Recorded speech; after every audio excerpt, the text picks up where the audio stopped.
특별 고용 촉진 장려금과 그냥 고용 촉진 장려금의 차이를 보겠습니다. 안녕하세요. 시민노동법률TV 윤호무사입니다. 약 한 달쯤 전인가 제가 5월 18일자 고용노동부 청년특별채용장려금 추진계획안에 대한 영상을 올린 적이 있었는데요. 며칠 전에 그 구체적인 시행 지침이 나와서 이걸 조금 살펴봤는데, 결론부터 말씀드리자면 사업주 입장에서 본다면 적어도 특별고용촉진장려금이 시행되는 기간 안에는 청년채용특별장려금은 글쎄요, 이게 조금 재미가 없다는 거예요. 자, 그러면 제가 왜 그런 이야기를 하는지 하나하나 보도록 하죠.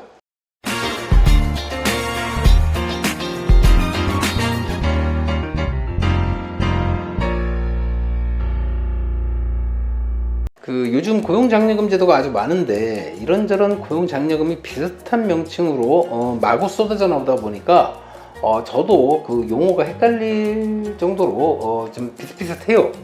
특별고용장려금, 청년채용특별장려금, 청년추가고용장려금, 고용촉진장려금, 청년디지털 일자리사업장려금 등등. 그러다 보니 유선 상담을 하다 보면 이분이 지금 문의하는 내용이 특별고용촉진장려금인데 계속 들어보면 청년추가고용장려금인 경우도 있고, 이분이 지금 청년특별채용장려금 제도를 문의하고 있는데 제가 생각하기에 이건 그 제도로 갈 사안이 아닌데 싶어서 특별고용장려금 제도로 그냥 가시면 되겠습니다 라고 하니까 그런 제도가 있었냐고 하십니다. 그래서 먼저 몇 가지 주요 고용장려금 용어를 정리하자면, 청년추가고용장려금이라고 하는 거는 만 15세에서 34세 이하의 청년을 채용하는 경우 3년 동안 인건비를 지원해왔던 제도인데, 이게 2021년 5월 31일자로 지금은 끝난 사업이 됐고요. 그래서 이번에 청년추가고용장려금 제도와 유사한 새로운 청년채용 지원책으로 나온 게 이번에 발표된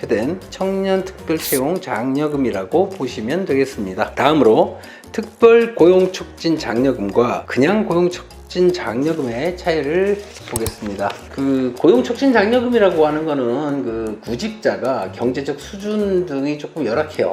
이런 여러 요소들을 고려해서 취업 경쟁에서 다소 좀 취약하다 싶은 계층을 채용하는 경우에 지원되는 고용지원금 제도인데, 고용촉진장려금 앞에 특별히 붙은 경우 특별고용촉진장려금이라고 하면은 취약계층이 아니라 하더라도 고용지표 개선 등 정책 목표를 위해서 올해 9월 31일까지 한시적으로 시행되는 고용장려금 제도로 이해하시면 되겠습니다. 자, 그러면 제가 왜 지금 이 시점에서 적어도 올해 9월 30일까지는 청년채용장려금이 그다지 매력이 없는 지원금이라 하는지 말씀드리겠습니다. 이번에 나온 청년채용특별장려금 지원 대상 사업장은 근로자 채용 당시 만 15세에서 34세에 해당하는 청년을 정규직으로 신규 채용한 5인 이상 사업장입니다. 자, 그럼 여기서 문구 하나하나 살펴보죠. 먼저 연령 제한이 있습니다. 만 15세에서 34세 미만 근로자를 채용해야 할 것이고, 근로자 5인 이상 사업장이어야 하죠.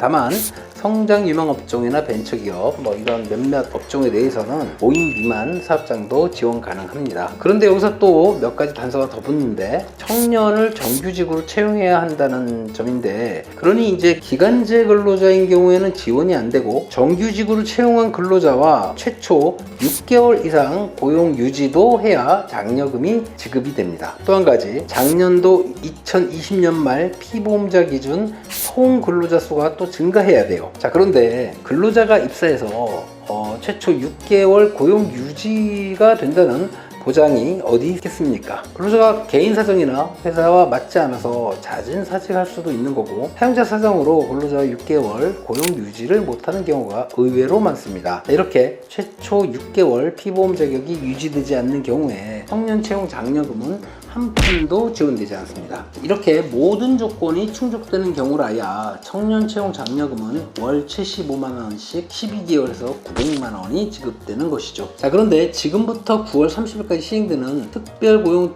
촉진 장려금은 어떻습니까? 상시 근로자 수 제한이나 대상 근로자가 청년이어야 한다는 제한이 없고 정규직이 아닌 6개월이나 1년 기간제 근로자를 채용하여도 지원금이 나옵니다. 뿐만 아니라 지원 금액도 특별고용 촉진 장려금은 최초 6개월 100만원, 총 600만원, 추가 6개월에 대해서 월 60만원 해가지고 연간 총 960만원이 지원되는데, 신청 주기도 2개월 단위로 신청하고 지급을 하니까 인건비 자금 회전에 용이한 측면도 있습니다. 자, 이래서 제가 서두에 적어도 특별고용 촉진 장려금이 시행되는 기간 안에는 청년 채용 특별 장려금은 좀 매력이 없는 지원금 제도라 한 것입니다. 그런데 그럼에도 불구하고 청년 채용 특별 장려금이 유리한 측면도 있어요. 청년 채용 특별 장려금의 경우에는 내일 채용 공제와 중복이 가능하고, 특별고용 촉진 장려금이 지급되지 않는 작년이죠. 2020년 12월 1일부터 2021년 3월 24일 사이 입사자나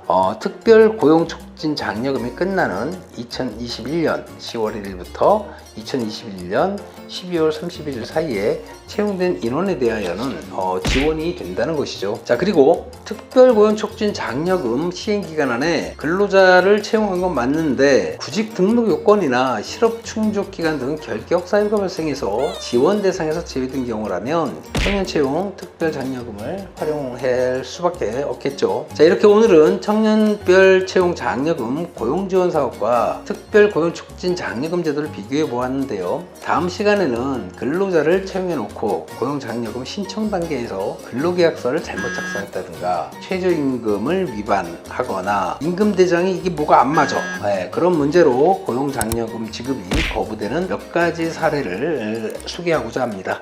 여러분 감사합니다.